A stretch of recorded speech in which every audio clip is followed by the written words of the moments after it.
বুকে ব্যাগ ঝুলিয়ে হাতে কলকাতার সমাবেশের লিফলেট, তা নিয়েই অনেকে উঠলেন ট্রেনে। টিকিট পরীক্ষক সামনে এলেই লিফলেট হাতে ধরে বসে থাকলেন। কেউ কেউ বুক ফুলিয়ে দেখিয়ে দিলেন ব্যাজের উপরে লেখা তৃণমূল। কেউ আবার বাসের টিকিট কেটেই রওনা দিলেন ধর্মতলার পথে। বৃহস্পতিবার শেষ প্রহরেও 21 জুলাইয়ের সভায় যোগ দিতে ভিড় ছুটল কোচবিহারের মতো জেলা থেকে। সাধারণ কামরায় ভিড়ে ঠাসাঠাসি অবস্থা। অনেকেই অভিযোগ করলেন সংরক্ষিত কামরাতেও উঠে পড়েন তৃণমূল কর্মী সমর্থকদের একাংশ।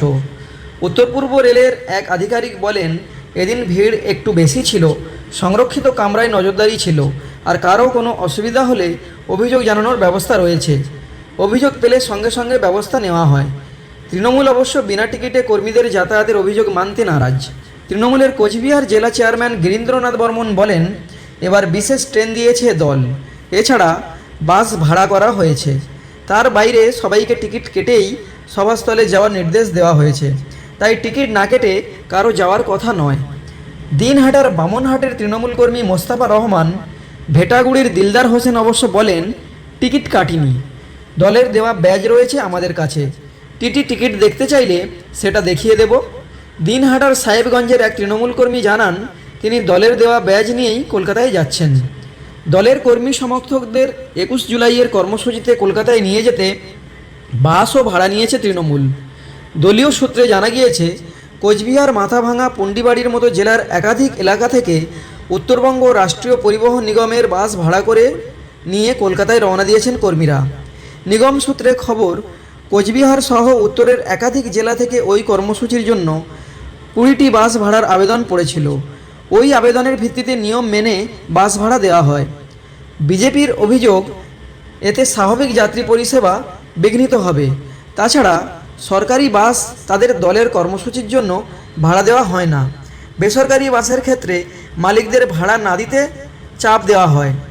বিজেপির কোচবিহার দক্ষিণের বিধায়ক নিখিল রঞ্জন দে বলেন, একটা বাস ভাড়া দেওয়া হলেও একটি রুটে প্রভাব পড়বে। যাত্রী পরিষেবার কথা না ভেবেই শাসকের দলীয় কর্মসূচিতে বাস ভাড়া দেওয়া হয়। আমাদের ক্ষেত্রে পক্ষপাত করা হয়। তবে নিগমের চেয়ারম্যান পার্থপ্রতিম রায় বলেন, অতিরিক্ত বাস ভাড়া দেওয়ায় স্বাভাবিক যাত্রী পরিষেবায় কোনো অসুবিধা হবে না। 21 জুলাইয়ের সভায় যোগ দিতে শেষ মুহূর্তেও আলিপুরদুয়ার থেকে কলকাতার উদ্দেশ্যে রওনা হলেন তৃণমূলের নেতাকর্মীরা। তবে বৃহস্পতিবার সেই সংখ্যা কম ছিল। জেলা থেকে বা জেলার উপর দিয়ে যাওয়া কলকাতাগামী বিভিন্ন ট্রেনে ওই নেতাকর্মীরা ওঠেন। তাদের প্রায় প্রত্যেকেই অবশ্য এদিন টিকিট কেটে ট্রেনে উঠেছিলেন। মঙ্গল ও বুধবার জেলা থেকে প্রচুর লোক কলকাতায় রওনা হন। এদিকে শুক্রবার পূর্ব রেলের তরফে জানানো হয়েছে, শনিবার আপ ডাউন মিলিয়ে একজোড়া নৈহাটি ব্যান্ডেল, একজোড়া শিয়ালদহ শান্তিপুর, একজোড়া শিয়ালদহ রানাঘাট, একজোড়া কল্যাণী সীমান্ত নৈহাটি লোকাল বাতিল করা হয়েছে। রবিবার বাতিল করা হয়েছে আপ ডাউন মিলিয়ে 4 জোড়া নৈহাটি ব্যান্ডেল, 2 জোড়া শিয়ালদহ কৃষ্ণনগর, 2 জোড়া শিয়ালদহ শান্তিপুর, 1 জোড়া শিয়ালদহ রানাঘাট লোকাল।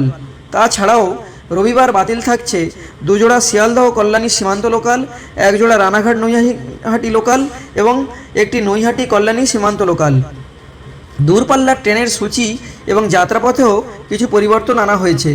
রবিবার Ballia Sealdah express, Jogbani Kolkata express, Gorakhpur Kolkata Purvanchal express, Malda town Sealdah Gour express, Jaynagar Sealdah Gangasagar express নৈহাটির পরিবর্তে ডানকুনি হয়ে যাবে।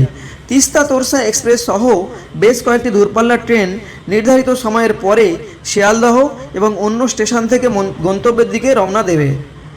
রেলের তরফে জানানো হয়েছে, ট্রেন পরিষেবাকে উন্নত করতে রুটিন মাফিক এই রক্ষণাবেক্ষণের কাজ চলে। 21 জুলাই একাধিক ট্রেন বাতিলের সিদ্ধান্তকে চক্রান্ত হিসাবে দেখছে শাসক দল। তৃণমূল নেতা Kunal Ghosh x handle post করে লেখেন, তৃণমূলের সমাবেশে বিঘ্ন ঘটাতে পরের পর ট্রেন বাতিলের খবর আসছে, তালিকা দীর্ঘ, এই চক্রান্তের তীব্র নিন্দা করছি, এভাবে তৃণমূলকে থামানো যাবে না। টিকিট আছে? ওটা তো দলীয় পাস। না, আমাদের টিকিট আছে, এই যে আমাদের এই যে টিকিট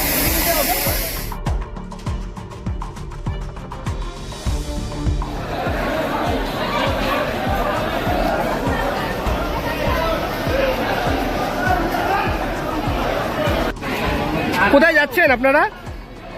ধর্মতলা। কিসের জন্য যাচ্ছেন? শহীদ দিবসে স্লিপার কামরায় রয়েছেন, টিকিট রয়েছে? টিকিট আছে? ওটা তো দলীয় পাস। এটাই তো টিকিট তো আছে, টিকিটও কাটা আছে। আচ্ছা, হ্যাঁ টিকিটও আছে, কাটা আছে। টিকিট কি আছে? মানে আপনাদের হাতে টিকিট রয়েছে? হাতে হাতে টিকিট নাই, আমাদের অঞ্চল সভাপতির কাছে আছে টিকিট। কিন্তু অঞ্চল সভাপতি তো এখানে নেই। যদি টিটি আসে টিকিট চেক করতে, তখন কি করবেন? ফোনে যোগাযোগ হয়ে যাবে। মানে আপাতত আপনাদের কাছে এটাই রয়েছে, আপাতত এটাই আছে। মানে এই পাস থাকলে আর টিটি ধরবে না? আজকের মধ্যে তো আমরা যেটা জানি, আজকের মধ্যে তো আর ধরবে না। দাদা, কতজন কর্মী সমর্থক যাচ্ছেন? আমরা প্রায় পুটিমুড়ি 2 নং অঞ্চল থেকে 70 জন কর্মী সমর্থক নিয়ে আমরা কলকাতা ধর্মতলার উদ্দেশ্যে রওনা দিচ্ছি। যারা যাচ্ছেন সকলের টিকিট রয়েছে? না, সকলের টিকিট নেই।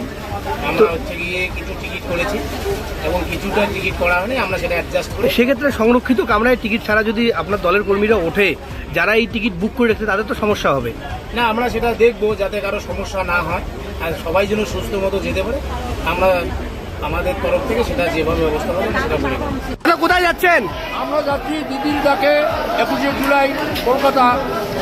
টিকিট রয়েছেন তো একেবারে স্লিপার কামরায়? হ্যাঁ। টিকিট রয়েছে? না, আমাদের টিকিট আছে, এই যে আমাদের এই যে এটা টিকিট। এটা তো দলীয় পাস। হ্যাঁ, দলীয় পাস দিয়ে যাবো আমরা। একটা দিন গাই আমরা। মানে ওটা থাকলে আর টিকিট লাগবে না? না, প্রচুর আমাকে বলছে উপরে উঠে যেতে, বুঝলেন? বাচ্চা দেখেন, ছোট বাচ্চা আছে, আমাকে উপরে উঠে যেতে বলছে। অসুস্থ, দুজনে অসুস্থ। কোথায় যাবো এখান থেকে? ডাক্তার দেখাতে। কোথায় যাবেন আপনি? আমি যাবো কলকাতা। ডাক্তার দেখাতে। ছোট বাচ্চা আছে, তারপরেও দেখো বাচ্চাটাকে দেখো। কোথা থেকে যাচ্ছেন? কোন জায়গা থেকে যাচ্ছেন? কতজন যাচ্ছেন? টিকিট রয়েছে কি সাথে? টিকিট টিকিট এটা তো ব্যাস, টিকিট তো না। এটা হলেই হবে।